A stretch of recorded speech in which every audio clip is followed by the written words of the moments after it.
I think we'll go ahead and get started. The first thing on the agenda today will be bill introductions. I want to remind the committee that Thursday could actually be our de facto last day for bill introductions because I do not intend to meet on Monday.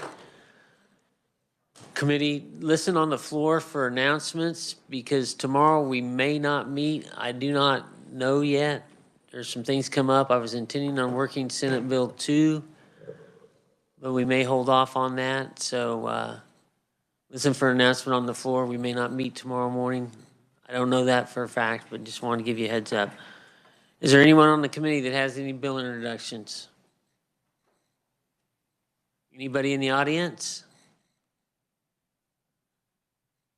If not, we'll turn our attention to Cabe Grader with Legislative Post Audit. They had a post audit come out on the impacts and financial aspects of the Kansas driver's license suspension and revocation process. Welcome to committee. Appreciate you coming to present. Thank you, Mr. Chairman, members of the committee. So my name is Kate Graber. I'm a senior auditor at Legislative Post Audit, and I'm here to present an audit that we conducted and released last year, early 2022. And the audit manager for this audit was Matt Etzel. So there were two questions contained in this audit report. I'm going to go over those questions and their kind of short answer up front, and then we'll go into some more details in a little bit. So the first audit question was, what are the financial aspects of Kansas's process for suspended and revoked licenses? And we found that from 2019 to 2021, Kansas drivers paid about $18 million in total in fees to have their driver's license reinstated. And we'll get into some more details of that later. The second audit question was, what's the impact of Kansas's process for suspended and revoked licenses on Kansas drivers? And the short answer to that is that we found that it's possible some Kansas drivers experienced financial or social hardship from a suspension or revocation, but recent and ongoing changes to the state's process could lessen that impact in some cases. So I'll start on page 3 with some overview information and cover some basic definitions. So the Division of Vehicles within the Department of Revenue is responsible for administering state law pertaining to driver's licenses. And the division operates a program called Driver Solutions, and it's that program that works with driver's license suspensions and revocations and reinstatements. There are statutory definitions for suspensions and revocations. These terms in practice are used somewhat interchangeably. So I'm just going to instead kind of explain the real-world practical differences between different types of suspensions and revocations. And basically, there's two different types. The first type is a suspension or revocation with a predetermined time frame. And in those cases, generally, the driver just has to wait out that time frame, and then they're automatically reinstated with driving privileges. And this can be both suspensions or revocations. The second type is an indefinite suspension, and that lasts as long as it takes for the driver to fulfill some criteria or in some cases pay fees. Depending on the specific process of the violation, a license reinstatement can either mean that the driver has regained their full driving privileges again, or it can mean that they've been granted some kind of restricted driving privilege. So I'm going to page 4 now. Drivers generally must fulfill violation-specific criteria to have their license reinstated. And the top of page 4 there lists the 3 most common license suspensions. For each of those, there's a description of the specific reinstatement process for those violations. I'm going to highlight those 3 real quick. So the first one you see there is a failure to comply violation. That kind of suspension, it's an indefinite one. So it's given out to drivers who fail to pay a traffic citation or appear in court on time. And so the driver then has to pay the fees and fulfill any other requirements to be reinstated in those cases. And there's also suspensions for DUI-related violations, which you can see there. These suspensions are the ones that last a predetermined time frame, and then the driver's automatically reinstated. And then there's suspensions for driving without insurance. So you can see more details for these 3 on page 4, and there are many different types of violations that can lead to a suspension or revocation, but those are generally less common. So I'm going to talk about some of the financial aspects that I touched on at the beginning and our findings relating to those. So at the bottom of page 4, you can see we analyzed fee collection data provided by the Division of Vehicles, and in total, we found that from 2019 to 2021, that three-year period is what we looked at. Over that period, we found that Kansas drivers paid about $18 million in total in reinstatement fees.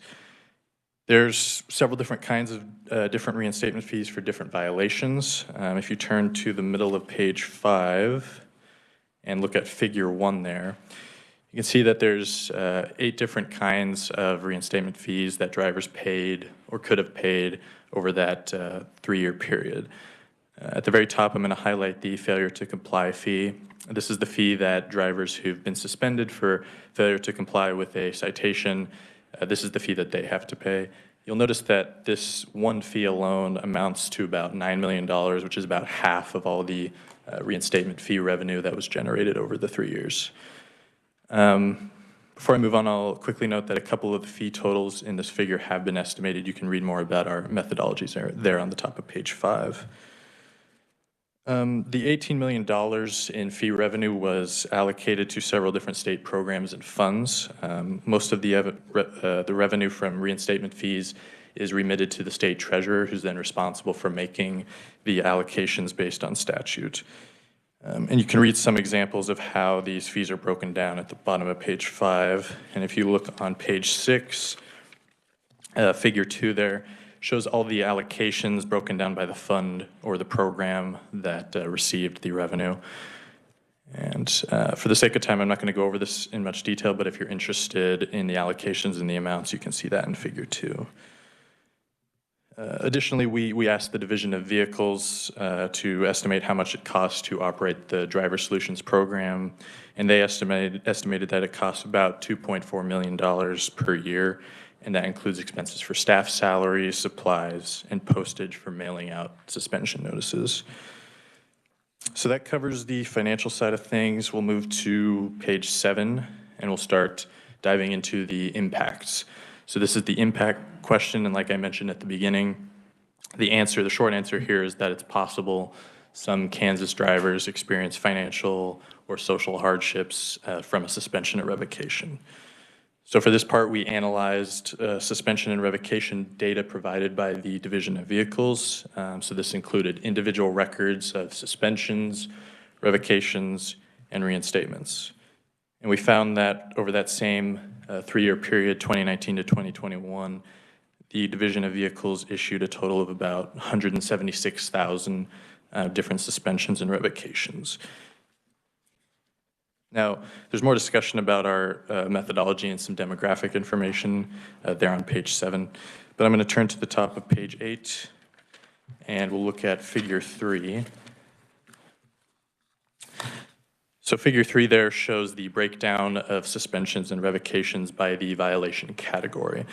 And you can see that over that period of the 176,000 different suspensions and revocations, the vast majority, over half, were for failure to comply with a citation.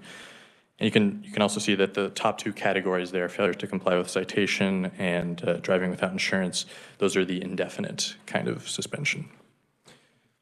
We also analyzed the rates of reinstatements for these different violation categories and found that for violations with predetermined timeframes, this would be things like for DUI, reckless driving, habitual violations, generally the more high-risk violations. We found that drivers who were suspended or revoked for these had a reinstatement rate of 99%, which means that after that predetermined time frame, however many days or months it was, 99% of the drivers were reinstated then. And this isn't surprising. This is kind of what you expect, because for this kind of suspension, generally the driver just has to wait out that period and then they're automatically reinstated. At the top of page 9, you can contrast that rate with the rates of reinstatement for indefinite suspensions. So this would be things like failure to comply and driving without insurance. These are generally the lower risk violations, and they usually require the driver to fulfill some criteria or in some cases pay fees before being reinstated. And we found that for these kinds of violations, the rate of reinstatement after 1 year was only 40% in total. And if you look at figure 4 at the bottom of the page, you can see a breakdown of the specific reinstatement rates by violation type and time period. You can see that the failure to comply violation at the top, it had the lowest rates of reinstatement. Even after 3 years, less than half of the drivers who'd been suspended for that were actually reinstated. The rates were pretty similar, but a little bit higher for the other kinds of violations shown there. Now, you can kind of see a trend in that figure. The majority of drivers who get reinstated from these kinds of indefinite suspensions, they're usually reinstated within the first 6 months. After that, the likelihood of being reinstated begins to drop off and fall off pretty significantly. The figure and these results suggest that drivers who were able to fulfill the criteria of their suspension and pay the fees, they usually did that within the first 6 months relatively quickly. But it does appear that there are some drivers who may be unable to fulfill the criteria and pay the fees, and these could be the ones that we see taking much longer to be reinstated. Some of them weren't reinstated at all. Turn to page 10. As part of this work, we did also conduct a literature review. I'm not going to cover this in much detail, but basically we found 8 studies that examined the effects of the loss of driving privileges, the financial and social effects. You can read more details there in that section. Generally, the studies found that the loss of driving privileges can have negative financial and social impacts on drivers. And at the bottom of page 10, there's a list of some recent legislation, pending legislation as of the time of this report.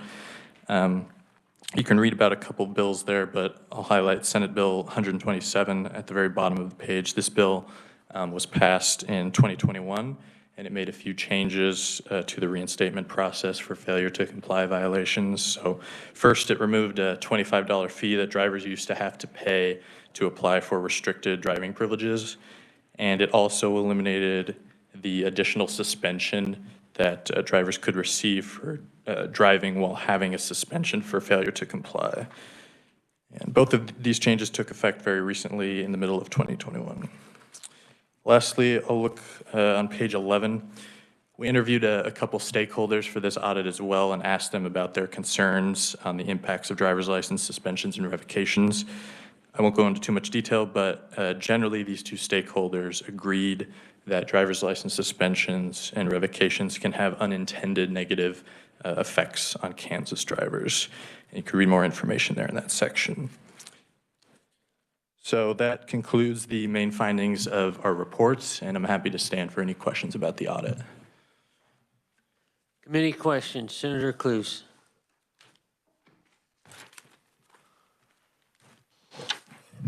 Thank you, Mr. Chairman, and thank you for your presentation. Page 3, you talked about suspension and individual getting revoked. Is there always a reinstatement fee? You said in some cases they're automatically reinstated, but is there always a reinstatement fee? Not always. It depends on the type of violation. So for certain violations, there is a reinstatement fee that the person has to pay to then be reinstated. For other kinds of violations, I think if I remember right, the first time someone gets a DUI, it's just a predetermined time frame, and then once that time frame is up, they're reinstated. For subsequent DUI violations, then I believe there's some fees that have to be paid. But yeah, there's not a fee for every single type of suspension or revocation. Okay, thank you. Senator Warren. Thank you, Mr. Chair. Thank you for your very informative presentation today. On page 3, the report mentions statute defines a driver's license revocation as the termination of one's driving privileges. Driver's license revocations are typically for more severe violations like eluding police.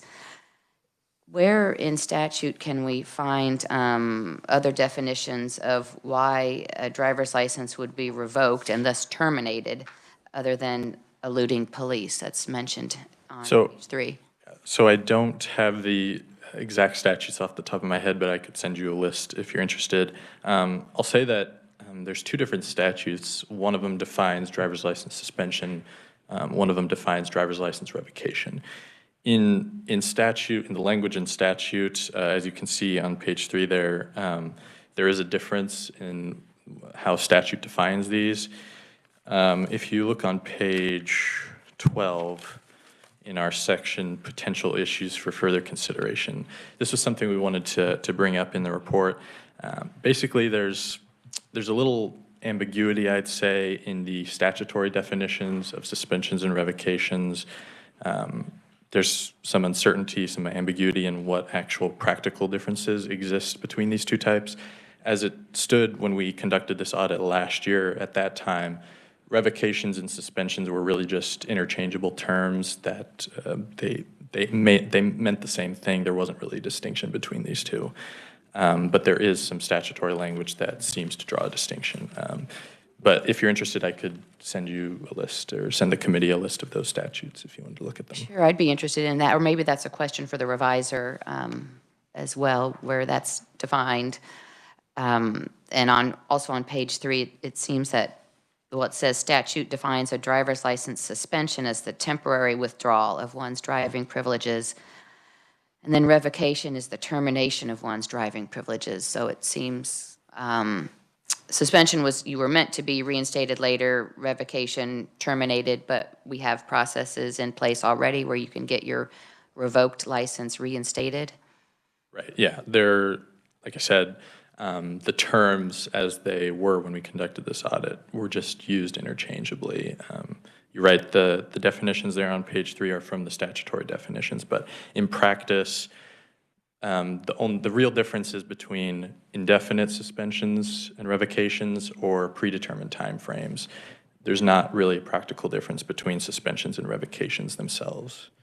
So, Thank you, Mr. Chair. Senator Cluse. Thank you, Mr. Chairman. On page 5, this kind of caught my attention, especially being a business owner. Theft of motor fuel said total paid 0. And I know we've had a lot of theft of fuel. What's the reasoning behind nothing paid, or are they just not enforcing that, or? so that just meant that either no one was suspended for theft of motor fuel, or if they were suspended, they didn't pay the fee and probably weren't reinstated. So it just means that there is a specific fee, or at the time of the audit, there was a specific fee for people who have been caught stealing motor fuel and been suspended. They have to pay that to be reinstated, but there were no payments for that in the data. So that suggests that either no one was suspended, or if they were suspended, no one paid the fee to get reinstated. So that's why there's 0 paid. So it's not like it's really been enforced, is what you're saying? I can't speak to the enforcement of it. All I can tell you is the data we received just showed that there were no payments for theft of motor fuel. Okay, thank you. Senator Schallenberger. Thank you, Mr. Chairman. See if I understand this, because I don't understand a lot of things. Failure to comply means that I got a driving ticket and I didn't show up. Yeah. Didn't pay the ticket. Yeah, either didn't pay the ticket or didn't show up in But I court. paid my ticket or showed up in court and made arrangements to pay my ticket, then that whole failure to comply line would go away. Right. If you pay the ticket on time, show up in court on time, then you won't be suspended. I don't show up for court, and now I have failure to comply. And the way to remedy that is to pay if I should. So then they send somebody to get me. And then if I pay the ticket, is there an extra fee to reinstate your driver's license on top of paying the ticket and showing? Right. So, yes. So if you've been suspended for not paying a ticket on time, not showing up in court, in order to get reinstated, you'll have to pay off the outstanding traffic fine citation in addition to a fee for the suspension. And is the $8 million you reference here just the fee? Yes, that is the total paid in the failure to comply column or row. It's nothing to do with the original ticket. Right, that's not including whatever the traffic tickets were. This is the fee for being reinstated for the suspension. And it may say something in here, but is that a standard fee, $100 or? I think it could vary. It varies depending on the person's, I believe, ability to pay, if I'm remembering that correctly. It can be up to $100. That's like the maximum, or it was at the time of the audit anyway. And then there can be an additional charge of $22, I believe, there in the notes.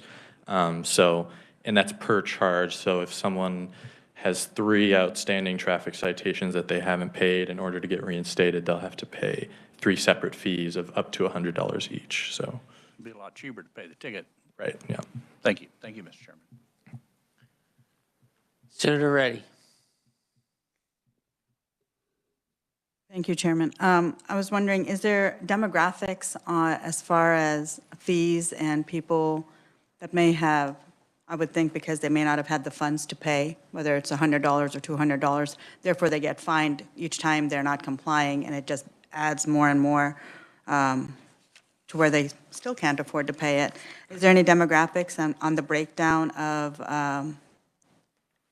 either the suspensions or revocations or even the reinstatement? Because on your graph, on your chart, I think on page 9, failure to comply, there is 55% that's not reinstated. So I was just wondering if you have any type of demographics on any of these. The only demographics we have is on page 7. These are kind of general demographics about all suspensions and revocations.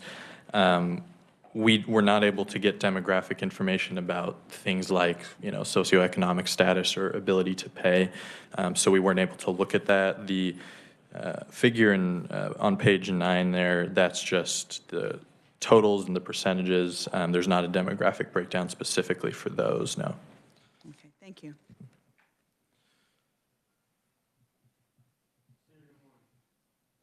Thank you, Mr. Chairman. Just one more question.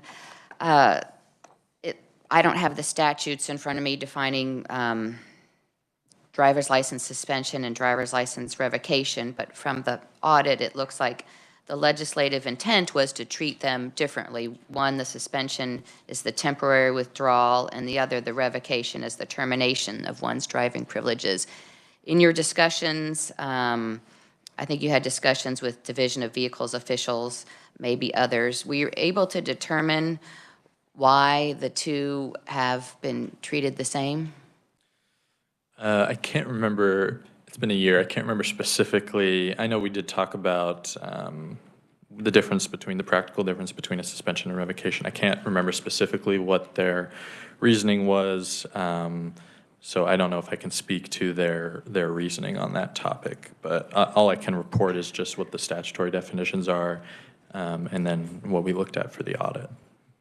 Thank you. Thank you, Mr. Chairman. Committee, further questions?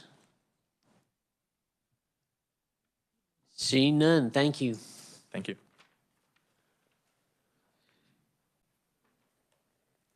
Committee, we will be looking at the budget next week on the 7th and the 9th. And also want to draw your attention that the maps from Pat Hubble, he promised from the UP, should be placed on your folders.